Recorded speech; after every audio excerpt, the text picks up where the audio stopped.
I'm going to teach you one of the more advanced topics on Airbnb. If you're a host with multiple properties, or maybe even one property, this is probably going to change the way that you look at your business. I have about 100 properties that I manage on the Airbnb platform, and I have the distinct pleasure of managing our pricing strategy and our occupancy strategy in order to stay full and stay profitable. Now, we make about $3 million a year in cash in our portfolio, and when people look at our listings, I commonly get the question, which is, well, why don't you have any bookings? Right? Well, you only can see the guest side. So I'm gonna have to rip open the hood of the car here and show you my multi-calendar in order for you to understand where our bookings are coming from and what they look like. Because yes, there's going to be some listings that you could see and you would see that we don't have any bookings, but that's intentional. And I wanna show you why. So let's jump in to this multi-calendar here. So what you're going to see here, this is just a portion of our mini listings. And you're gonna notice that we have a bunch of properties, 1, 2, 3, 4, 5, 6, 7 in this window that do not have a reservation for today. For tomorrow, 1, 2, 3, 4, 5, 6, 7, 8 that don't have a reservation for tomorrow. And you're gonna see that there's plenty of open space, wide open space.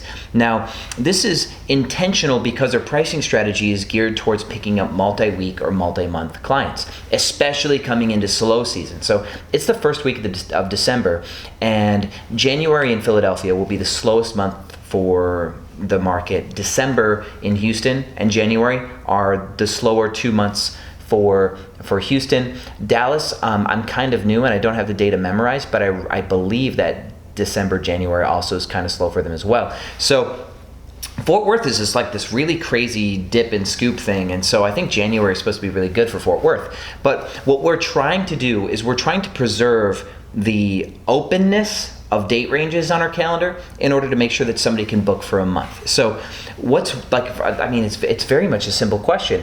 In order to get a monthly booking, what do you have to have? Well, you have to have a listing that's available for the month. And so what'll happen is I want to show you this Unicorn House booking right here. This person booked on a Friday for 8 guests, 286 nights. Now this is a themed property. We do not expect to get monthly bookings on a themed property. What we're looking for are for people in the future here that are gonna be paying us, hundreds of dollars a night in order to be staying at our property. These ones are not showing you the prices. $235 on a weekday, $235 on a weekday. So what we're getting from our themed property are short guests, children's birthday parties and stuff like that. That's what we're looking for. But for these other ones here, as you'll see that these ones all on the left, these are 1-bedrooms or studios in Dallas, in a key suburb that's near SMU but also near Plano. And what we want people who stay a long time. If you notice that at the very bottom of our calendar here, we have a few of those, don't we? You'll see that this is a 53-night reservation. Our apartments, we pay like $1,000 to $1,400 a month in rent. And that's one thing I want you to understand too, is how you run your Airbnb business. You should be looking at what I'm going to show you in a future video, which is called revenues over rent. All right, so it helps you understand what your margins are before considering costs like internet and stuff like that.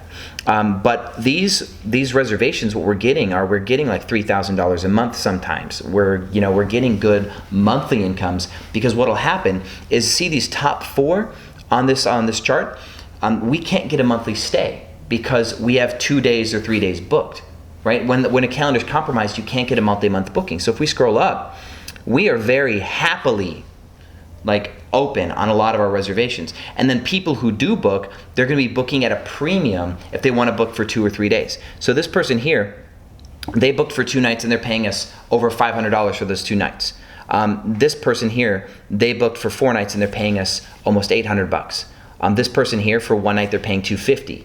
This person for a night, they're paying $180. And these are for listings that if you charged on average $82 a night, you'd be making $1,000 a month net.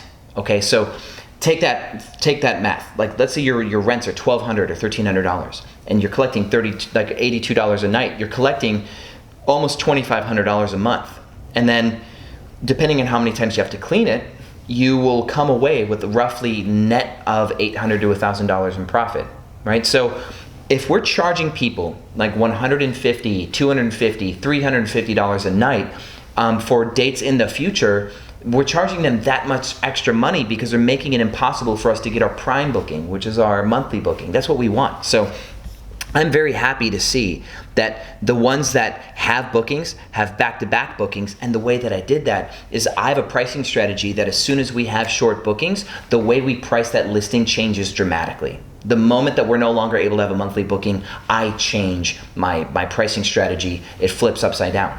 And so these other ones though, right here, they do not have any bookings, and it should stay that way. I would rather have a month-long booking than to have like a couple days of bookings here or there, because it makes it much harder to fill the calendar up 100%. And that's what I want, is I want 100% bookings. See, you have to be much more active, and you have to be much more masterful in your pricing strategy if you're allowing 2-night, 3-night stays to come far in the future and create these little icebergs in the journey to 100% of occupancy.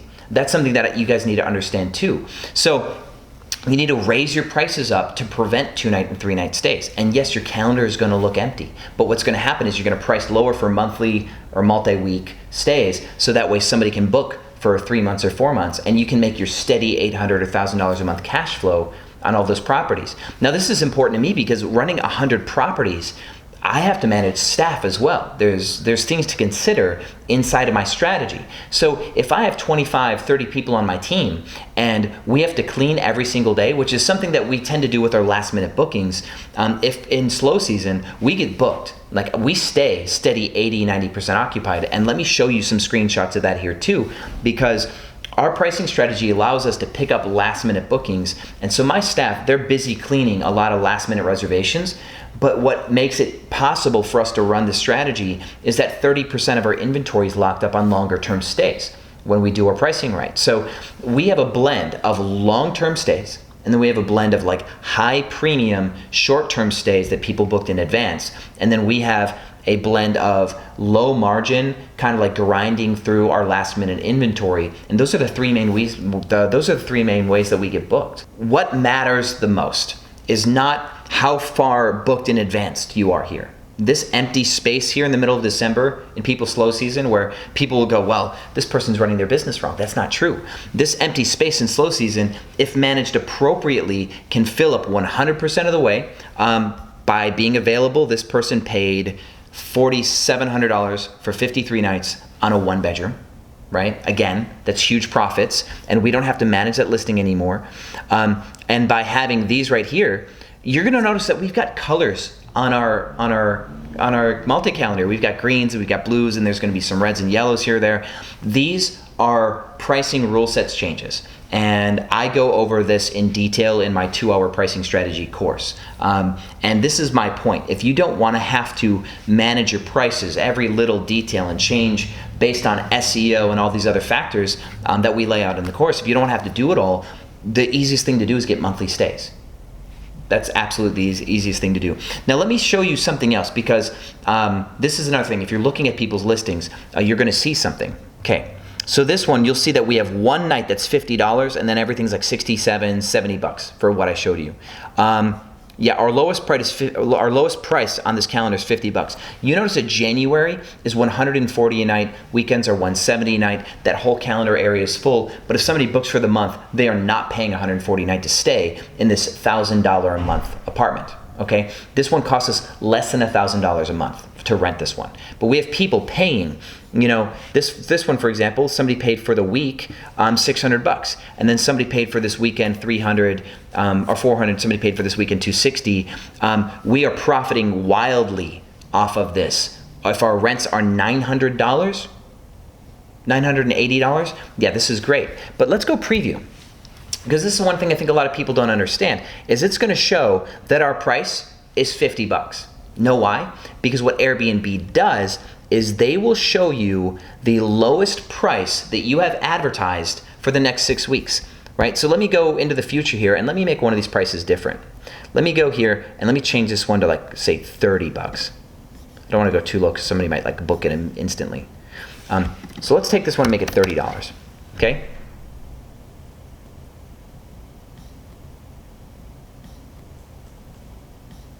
All right, so we've made this listing $30 for this one day. That we reload it, 30 bucks. How crazy is that? So the way that this works is Airbnb will advertise your lowest one day. And if you follow my pricing strategy, we lower specific days based on outside market forces. And we plan to lose a little bit of money some days because that's what's required of us.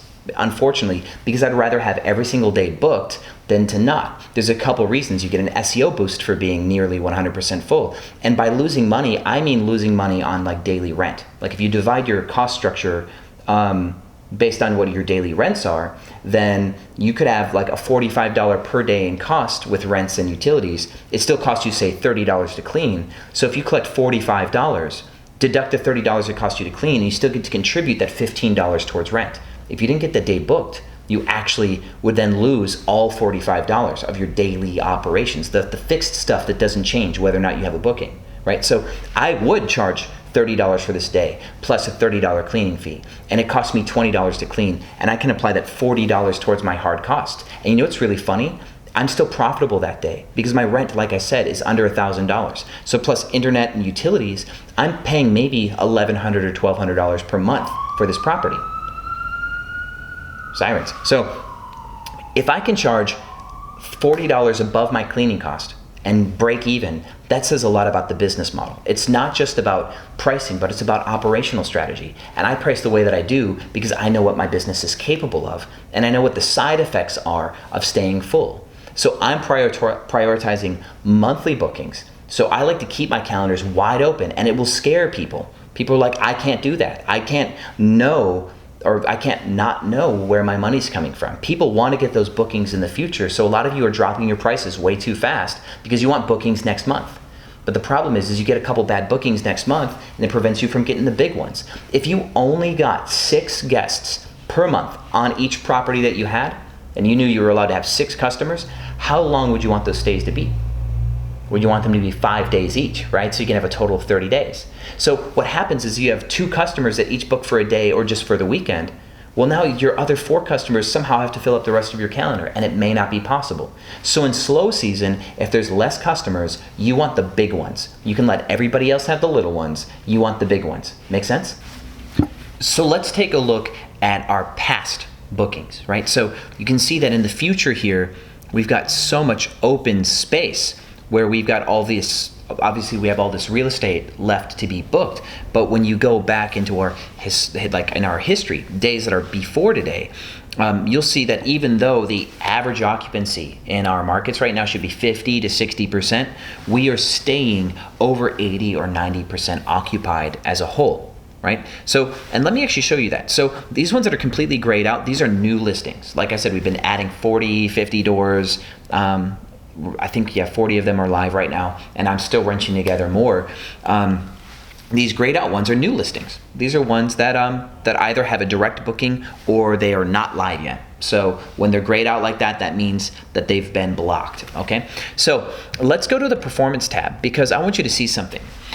We currently have 20% occupancy company-wide when the industry average is 22, but I want you to look at where the occupancy is. Let me even zoom in on this, if it's possible. Yeah, okay, cool. So future occupancy right now, we have like 10% occupancy when 8% occupancy when the market has 12, and we have 11 when the market is 21, and we have 29 when the market is 37, and even just a week or two away, we're at 15 when the market's at 19. But we are lined up appropriately where what happens is you see here right around the 18th, okay, the 17th, today is the 7th, or today's the 8th.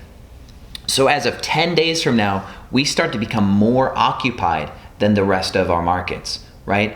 We get higher occupancy day of arrival, and that's what matters. So what is today? Well, today's the 8th, or today's the 9th, sorry. Today's the 9th, it's a Monday, I forgot. So we have company-wide average. All of our portfolio, we have 40% occupancy when the average across all of our markets right now is 25%. So let's take a look, for example, like Philadelphia is our newest stuff. So if you name your internal names, you'll be able to pull codes, and I'll show you how to do this later. So all of our listings are brand new in Philadelphia. So you'll see here that we have no bookings in the future because we haven't had really much time to get monthly bookings, and we're still calibrating what our monthly booking prices are going to be. But we have 100% occupancy where the market spikes are, because maybe we're actually priced a little too low. But even though we've overcharged in the market, it was low enough, and our listings are good enough that they're getting booked. And what is our average nightly rate in Philadelphia? So we're charging about $40 more per average than other people in the market are. So you see where we have our bookings, those little green dots represent bookings. So where we're getting bookings, we're charging more than people in the future. Like I said, if people want to book from us, or like book with us 2, 3, 4, 5 weeks out, they're going to have to pay more than anything else is available on the market for, which means that now those dates in between, you see how there's this drop, like with the dashed line here between those, and then there's a drop here. That's what everybody else is charging. So we'll drop down and we'll meet the market where they're charging, where we can no longer get a monthly booking. We'll start to play in that sphere. Now let's take away Philadelphia. Let's see how the whole industry is doing. Let's see what we're doing company-wide. Okay, so across our 100 properties, we are charging $23 more, $17 more than the rest of all 4 cities that we're in. We're charging an average of 10% more or 12% more than everybody else. And day of arrival, where people are arriving, we are 40% over 25%. So we are 30% more booked while charging 10% more on a large scale. See, our pricing strategy is to prevent hard situations where we have to drop our prices too much. But with same day, like day of arrival right now, yes, we're dropping our prices. When a guest checks out that day, we're dropping our prices. If you want to see a comprehensive look at our pricing strategy, you should actually get our course. So it's the first and only educational product I have available right now, and we've been giving away content for free for like 3 years. And the content I've been giving away for free is what other people have charged for. This pricing strategy course is like the first thing that I'm like, this is so gold, right? This is just so insanely valuable that we're going to charge for it, and it will prevent everybody. Like, I guess it's going to prevent the supply. It's going to prevent every host in the world from pricing our way, so that way you guys who are using that pricing strategy will have kind of like proprietary access to those methods. Everybody else is going to constantly make mistakes because they won't know how to handle their calendars appropriately. And that's what we're charging for it, is just to prevent everybody from using the same pricing strategy. All right, so thank you for watching Airbnb Automated. Make sure to like the video. Make sure to subscribe for more content. We talk about the real stuff here, all right? And yes, I'm working with B-class properties and we're pulling a mega margin. And that's one thing that I think you need to understand too, is that you don't need a luxury property to make money on Airbnb. Actually, the secret to surviving in any recession is having properties that are under market on rent. And we'll talk about that in the future too. So thanks for watching Airbnb Automated, and I'll see you on the other side.